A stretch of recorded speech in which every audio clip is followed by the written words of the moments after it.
Assalamualaikum warahmatullahi wabarakatuh. Saya akan memaparkan koneksi antar materi coaching untuk supervisi akademik bersama Diroyatul Mufidah dari SMP Negeri 1 Somagede, CGP Angkatan 5, Kabupaten Banyumas. Dengan fasilitator Bapak Muhammad Ubaidillah Maksum dan pengajar praktik Ibu Puji Astuti.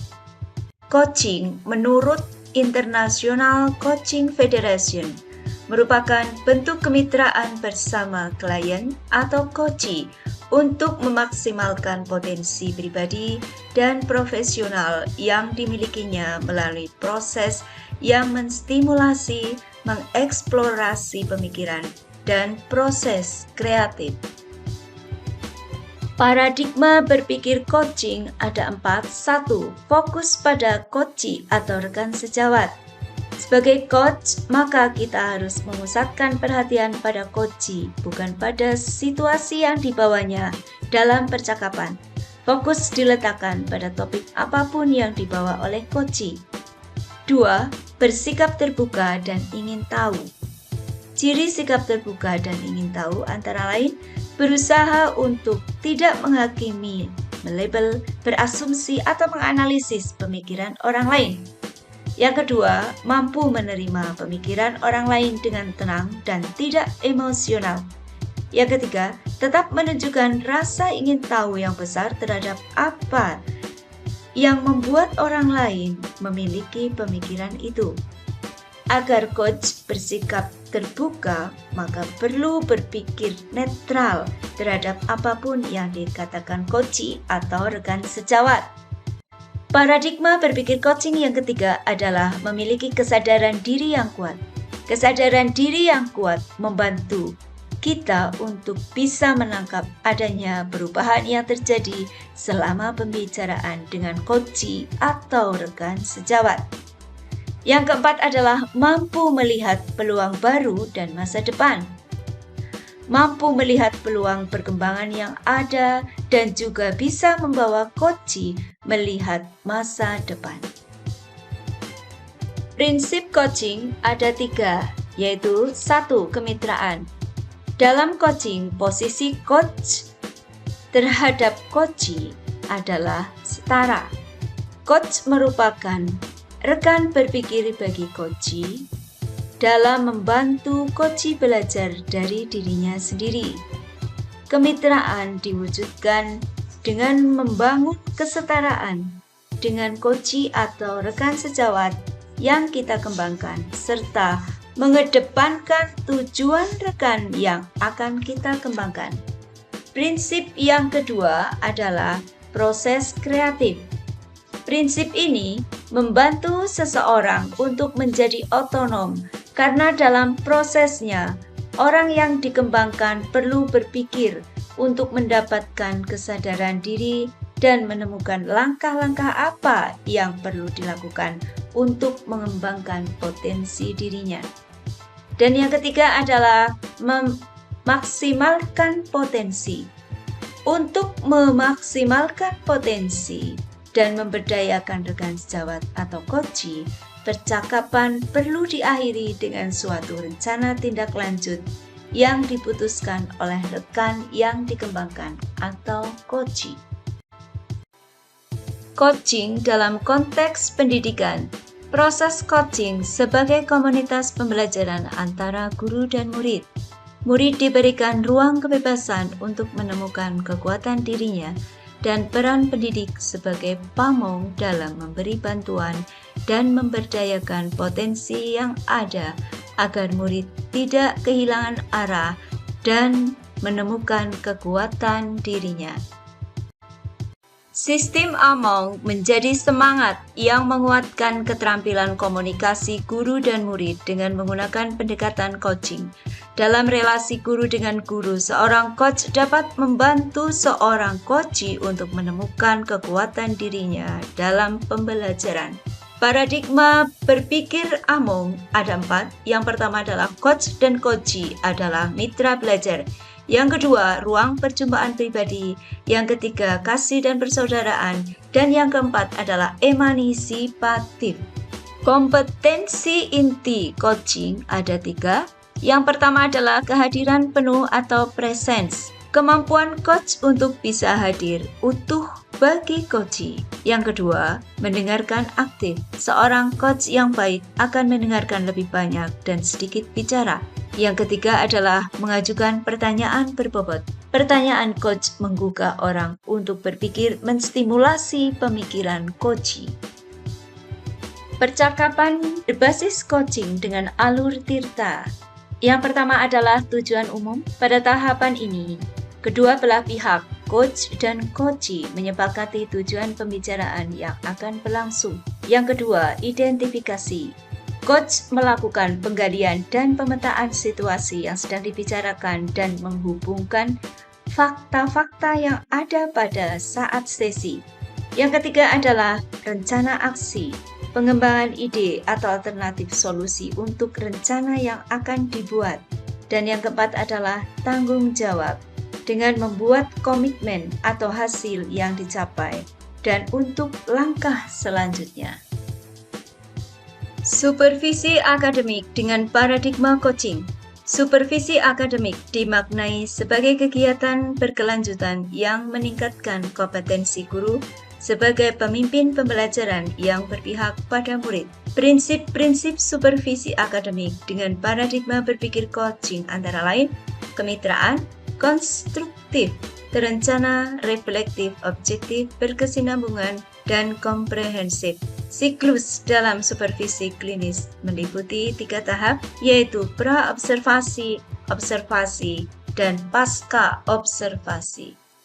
Refleksi terkait pengalaman belajar modul coaching untuk supervisi akademik. Setelah belajar modul ini, saya bertambah pengalaman, pengetahuan, dan keterampilan dalam menerapkan coaching kepada murid serta rekan sejawat. Emosi yang saya rasakan, bersemangat untuk giat belajar sehingga lebih terampil dalam praktek coaching, merasa tertantang untuk lebih banyak praktik coaching, baik dengan murid atau rekan sejawat, sehingga dapat membantu menemukan solusi dan maksimalkan potensi murid dan rekan sejawat. Yang sudah baik dan yang perlu diperbaiki dalam praktek coaching.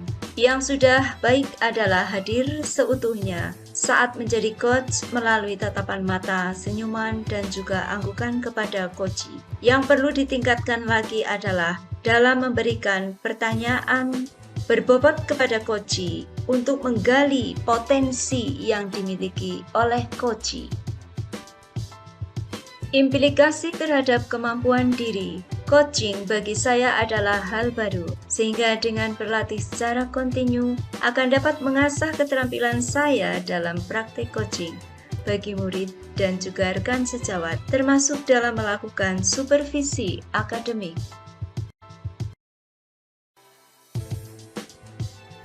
Yang menjadi pertanyaan adalah, bagaimanakah penerapan coaching untuk supervisi akademik?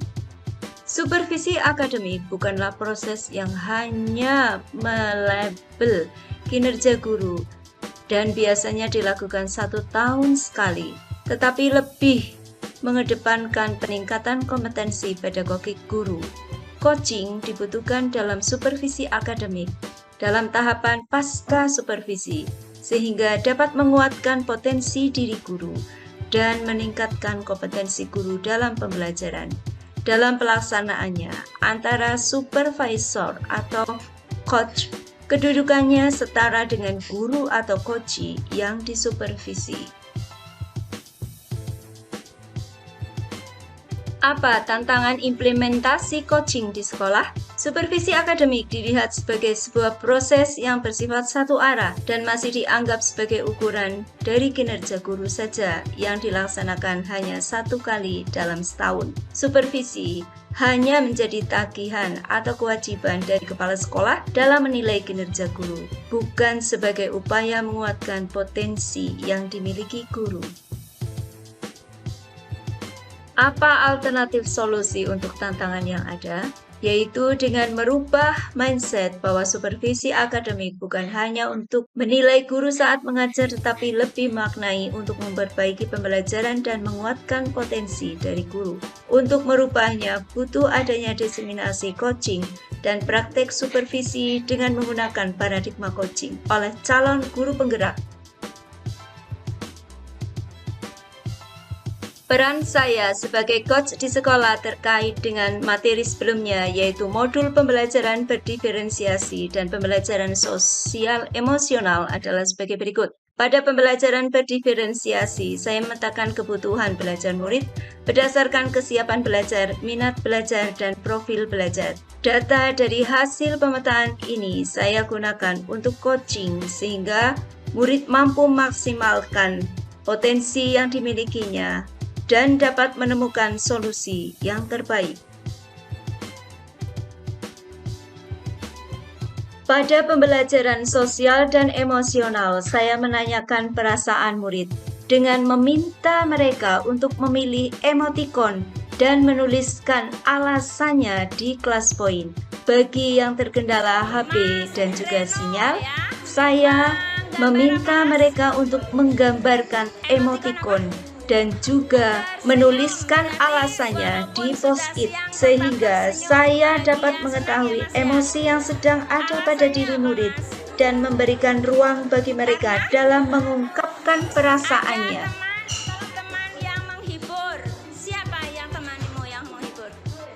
Nuril, ya, terima kasih ke Nuril yang sudah menghibur Reno ya, sehingga Reno tersenyum bahagia. Ya, bagaimana sikapmu terhadap Nuril yang sudah membahagiakan kamu dengan senyuman, mungkin dengan candaannya? Sikapmu gimana? Bagaimana? Oh, berbuat baik kepada Nuril. Ya. Ya, terima kasih ya Mas Reno ya. Ya, emotikonnya bagus ya. Pada pembelajaran, saya juga melakukan mindfulness dengan teknik stop agar murid dapat memusatkan perhatian pada pembelajaran. Kemudian, pembentukan kelompok belajar secara heterogen agar murid mampu bekerja sama dan mendorong murid untuk berani berpendapat.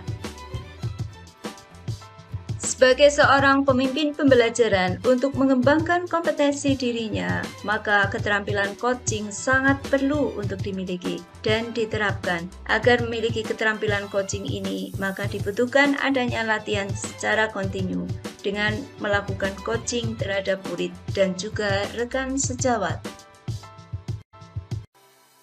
Keterkaitan modul 2.3 dengan modul 1.1. Dalam coaching, ada proses menuntun yang dilakukan guru sebagai coach kepada murid sebagai coachee untuk menemukan kekuatan kodrat dan potensinya. Hal ini sesuai dengan pemikiran Ki Hajar Dewantara bahwa pendidikan itu adalah proses menuntun yang dilakukan guru kepada murid sesuai kodratnya untuk mencapai kebahagiaan dan keselamatan, baik sebagai individu maupun sebagai anggota masyarakat. Keterkaitan modul 2.3 dengan modul 1.2. Peran guru penggerak adalah sebagai coach bagi guru lain. Kegiatan coaching ini dilakukan dengan percakapan alur tirta dalam mengembangkan potensi rekan sejawat. Selain itu, peran guru penggerak adalah pemimpin pembelajaran sehingga diperlukan adanya keterampilan coaching yang harus dimiliki dalam melaksanakan perannya.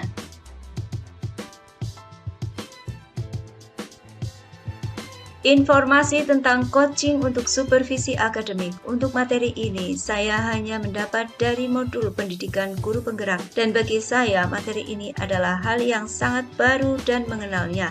Meskipun kadang sering mendengar tentang coach, terutama di dunia olahraga.